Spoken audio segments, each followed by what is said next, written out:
नमस्कार, मैं यशस्वी गुप्ता स्वागत करती हूं आप सभी का आज की ताज़ा खबरों के शो में, जिसका नाम है कोर्स टुडे हिंदी। इन खबरों के बारे में ज़्यादा जानकारी के लिए सब्सक्राइब करिए हमारे यूट्यूब चैनल या विजिट करिए हमारी वेबसाइट www.livelaw.in पर। लाइव लॉ हिंदी पर आपको सारी ताज़ा अपडेट्स मिल जाएंगी। चलिए अब बढ़ते हैं आज की खबरों की ओर।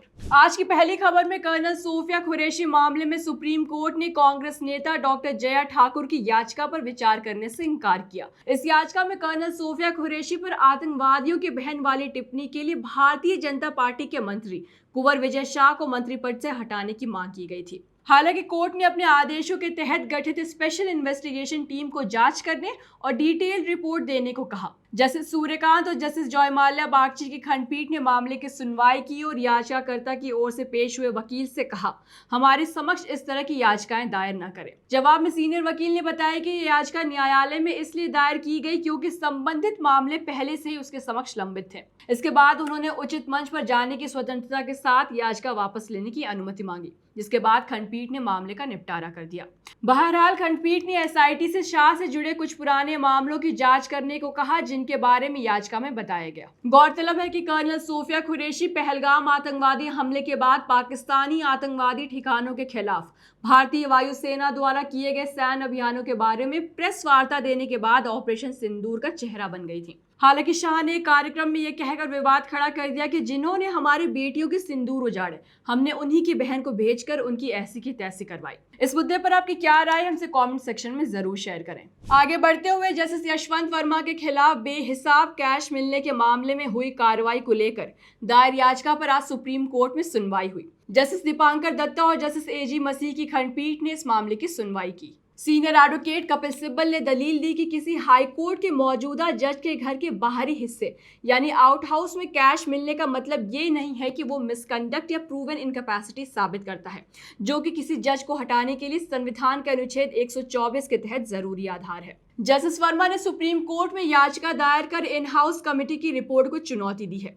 जिसमें उन्हें दोषी ठहराया गया है, और साथ ही उस सिफारिश को भी चुनौती दी है जिसमें पूर्व सीजेआई संजीव खन्ना ने राष्ट्रपति और प्रधानमंत्री को पत्र लिखकर महाभियोग प्रक्रिया यानी इम्पीचमेंट प्रोसेस शुरू करने की बात कही थी। सिब्बल ने तर्क दिया कि पूर्व चीफ जस्टिस खन्ना द्वारा राष्ट्रपति को लिखे गए पत्र महाभियोग की प्रक्रिया शुरू करने का वैध आधार नहीं बन सकता। उन्होंने कहा कि जज को हटाने की प्रक्रिया केवल जजेस इंक्वायरी एक्ट के तहत ही हो सकती है, और सिर्फ कैश मिलने से न तो मिसकंडक्ट साबित होता है और न ही इनकैपेसिटी। सिब्बल ने आगे कहा कि न तो पुलिस और न ही इन हाउस पैनल ये पता लगा पाए हैं कि वो कैश किसका था। उन्होंने ये भी दलील दी कि सीजेआई को राष्ट्रपति को महाभियोग की सिफारिश करने का अधिकार नहीं है, क्योंकि ये प्रक्रिया संसद के सदस्यों द्वारा शुरू की जानी चाहिए। इस मामले में जस्टिस दत्ता ने स्पष्ट किया कि जजेस इंक्वायरी एक्ट के अनुसार पहले 3 जजों की एक कमेटी द्वारा जांच शुरू होती है। अब इस मामले की अगली सुनवाई बुधवार को होगी। इस मुद्दे पर आपकी क्या राय है, हमसे कमेंट सेक्शन में जरूर शेयर करें, और इस मुद्दे पर आगे क्या अपडेट्स आते हैं जानने के लिए बने रहे हमारे साथ। सुप्रीम कोर्ट ने सोमवार 28 जुलाई को भारत के चुनाव आयोग को स्पेशल इंटेंसिव रिवीजन के लिए 1 अगस्त को बिहार के लिए ड्राफ्ट इलेक्टोरल रोल्स प्रकाशित करने से रोकने से इनकार किया।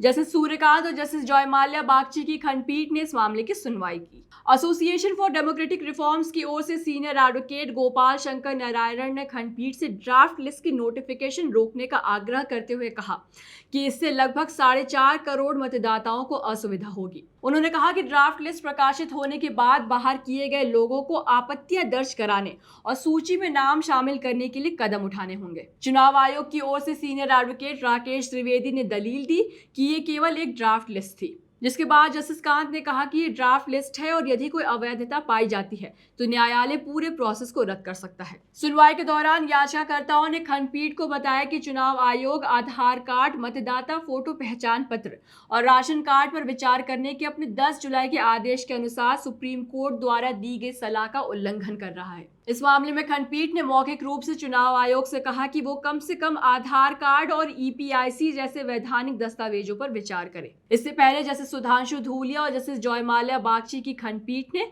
मौखिक रूप से कहा था कि नागरिकता का निर्धारण चुनाव आयोग का काम नहीं है और ये केंद्र सरकार का विशेषाधिकार है। खंडपीठ ने चुनाव आयोग से बिहार इंटेंसिव रिवीजन प्रक्रिया में आधार, मतदाता पहचान पत्र और राशन कार्ड पर भी विचार करने का आग्रह किया था। खबरों में आगे बढ़ते हुए मध्य प्रदेश के श्योपुर जिला एवं सत्र न्यायालय ने दीपक नामक युवा को अपनी गोद ली हुई मां उषा देवी की हत्या के मामले में फांसी की सजा सुनाई है। कोर्ट ने कहा कि ये मामला रेयरेस्ट ऑफ रेयर कैटेगरी में आता है और आईपीसी की धारा 302 के तहत उसे मौत की सजा सुनाई। इस मामले में कोर्ट ने रामचरितमानस, गुरु ग्रंथ साहिब, कुरान शरीफ और बाइबल के उदाहरणों का हवाला देकर माता पिता और संतान के रिश्ते की पवित्रता पर जोर दिया, जिसे दीपक ने बुरी तरह से तोड़ा। आपको बता दें कि दीपक को बचपन में गोद लिया गया था। उसके पिता वन विभाग में गार्ड थे, जिनकी मौत के बाद दीपक को उनके फाइनेंशियल नॉमिनी के तौर पर 16.85 लाख मिले, जिसमें से उसने 14 लाख शेयर बाजार में गंवा दिए और बाकी 2.85 लाख रुपए भी खर्च कर दिए। आर्थिक तंगी का सामना करते हुए उसने अपनी मां से पैसे मांगने शुरू किए, जिनके खाते में कुल मिलाकर लगभग 32 लाख रुपए थे। हालांकि उन्होंने उसे बार बार पैसे देने से इनकार किया। मामले में कई गवाहों ने गवाही दी कि आरोपी ने कई मौकों पर अपनी मां से पैसे मांगे और उन्हें धमकाया, जिसके बाद तंग आकर उसने एक दिन उन्हें सीढ़ियों से धक्का दिया, फिर लोहे की रॉड से मारा और साड़ी से गला घोंटकर हत्या कर दी। बाद में उसने शव को बाथरूम में सीमेंट के नीचे दबा दिया और मां के गुमशुदा होने की झूठी रिपोर्ट दर्ज करवाई। सुनवाई के दौरान उसके बयान आपस में काफी कॉन्ट्राडिक्टरी थे, जिसके कारण संदेह पैदा हुआ और कड़ी पूछताछ के बाद उसने अपना अपराध कबूल कर लिया। मामले में अदालत ने उसे मृत्युदंड और 1000 रुपए के जुर्माने की सजा सुनाई। साथ ही उसे 7 साल के कठोर कारावास और 1000 रुपए के जुर्माने की भी सजा सुनाई गई। इस मुद्दे पर आपकी क्या राय है, हमसे कमेंट सेक्शन में जरूर शेयर करें। आज की आखिरी खबर की ओर बढ़ते हुए सुप्रीम कोर्ट ने टाइम्स ऑफ इंडिया के दिल्ली एडिशन में प्रकाशित खबर शहर आवारा कुत्तों से परेशान और बच्चे चुका रहे कीमत पर स्वतः संज्ञान लिया। कोर्ट ने इस बात का संज्ञान लेते हुए एक रिट याचिका दायर की कि कैसे बिना वैक्सीनेशन वाले आवारा कुत्तों के कारण शिशु, बच्चे और बुजुर्ग वर्ग रेबीज रोग का शिकार हो रहे हैं।